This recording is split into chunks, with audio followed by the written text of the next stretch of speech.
Welcome to The Explainer. Today, we're going to decode Nigeria's tax landscape. We're using official data to give you a really clear guide.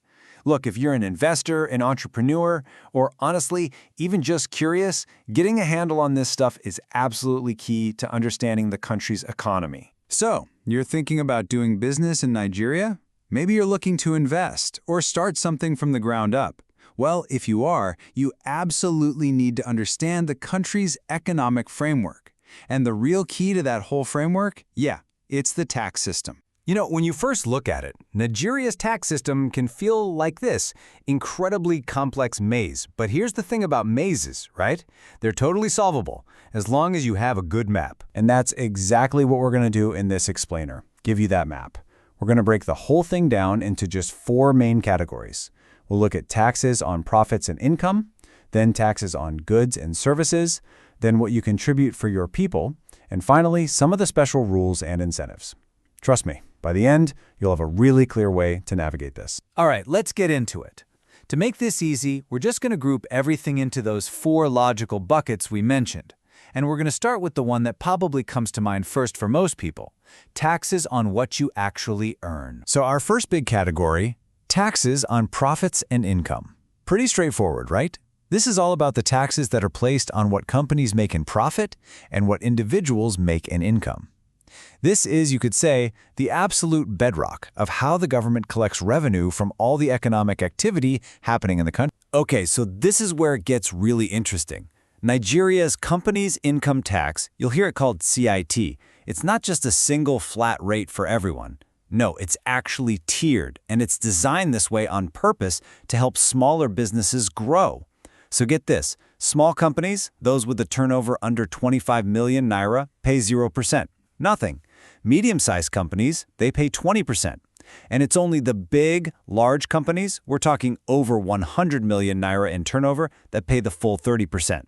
You can really see the policy here, right? It's all about giving those SMEs a leg up. So, to be clear, this tax, the CIT, it's not just for local companies. It applies to the profits of any company that's operating in the country. That means companies officially registered in Nigeria, for sure, but it also includes foreign companies that have what they call a significant economic presence. Think about big digital platforms or major service providers.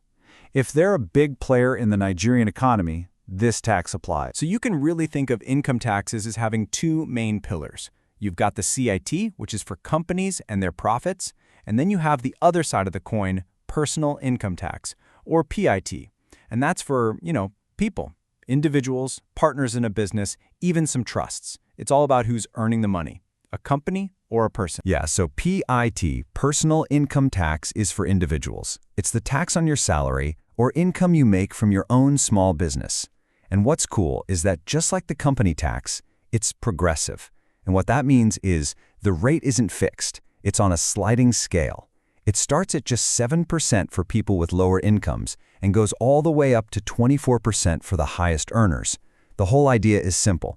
The more you earn, the higher percentage you contribute. Okay, so we've covered what you earn. Now let's switch gears and look at what you spend.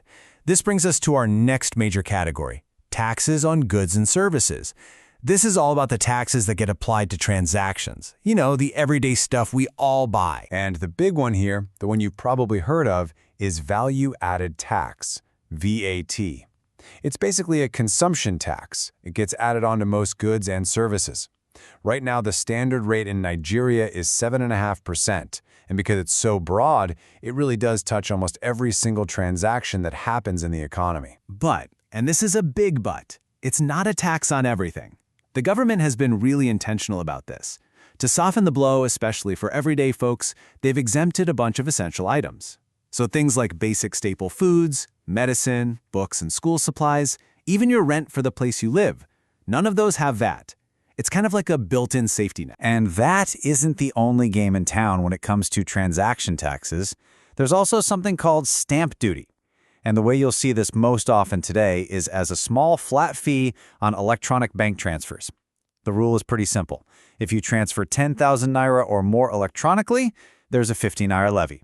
I know, it sounds tiny, but think about the millions and millions of transactions happening every single day. It definitely adds up. All right, moving on to our next bucket. This one's a bit different. It's not just about taxes on profits or sales, it's about contributions for your people. The system actually requires businesses to make these mandatory payments for their employees. It's really an investment directly into the workforce. So if you're an employer in Nigeria, there are 4 main things you have to contribute to. They really cover an employee's well-being from a few different angles. First up, you've got the pension fund. That's a minimum of 10% of their earnings for retirement. Then there's the National Housing Fund, which is 2.5% to help people get on the property ladder. Third, for larger employers, there's the Industrial Training Fund, 1% of your payroll to help upskill the workforce. And finally, 1% for employee compensation. That's basically insurance in case someone gets hurt on the job. Okay, on to our final category. This is where the system gets really strategic. It's not a one-size-fits-all deal. Think of it more like a toolkit with special rules and incentives. The government uses it to target certain established industries for more revenue, but also to encourage investment and growth in new areas. It's a real balancing act. And this slide shows that push and pull dynamic perfectly. On the push side, you've got these extra levies on big established sectors. For example, the oil and gas industry has an extra hydrocarbon tax, and big tech companies have an information technology tax. But then on the pull side, you have these really attractive incentives. Something called pioneer status can literally give a new company a tax holiday for 3 to 5 years. Or check this out. The Road Infrastructure Tax Credit lets companies pay to build public roads and then get that money back as a credit on their future taxes. Pretty smart, right? Okay, so we've been through all the different layers. Let's take a step back now and look at the map we've just drawn. It's time to see how it all fits together. The whole big picture. So here it is. This is your mental map for the whole system. Just remember these 4 big ideas. 1, taxes on what you earn. That's your CIT and PIT. 2, taxes on what you transact. That's your VAT and stamp duty. 3, contributions for your people, pensions, housing, and all that. And 4, the special rules, those levies and incentives that are used to steer the economy. If you can just keep these 4 buckets in your head, you've basically got a handle on the entire framework. And that really brings us to a bigger, more thought-provoking idea. A country's tax system, it's not just about collecting money, is it?